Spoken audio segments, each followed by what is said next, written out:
I've always believed that money should make life easier, not more stressful. My parents used to say that saving even a small amount every month was better than spending everything at once, and I completely agree with them. Over the years, I've realized that learning how to manage money isn't about being rich.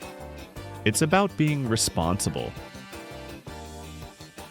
By this time next year, I will have been saving regularly for almost 3 years, and I know that consistency is what really matters.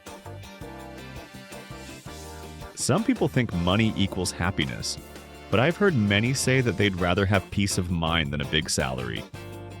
I couldn't agree more. Having less but feeling free is worth more than having everything and feeling trapped by debt.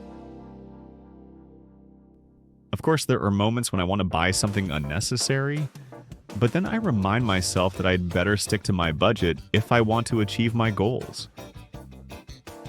I've also learned to plan for emergencies and to spend on experiences instead of just things. In the end, money itself isn't the problem. The way we think about it is. If we treat it with respect and discipline, by the time we're older, we will have built not only financial stability but also peace of mind.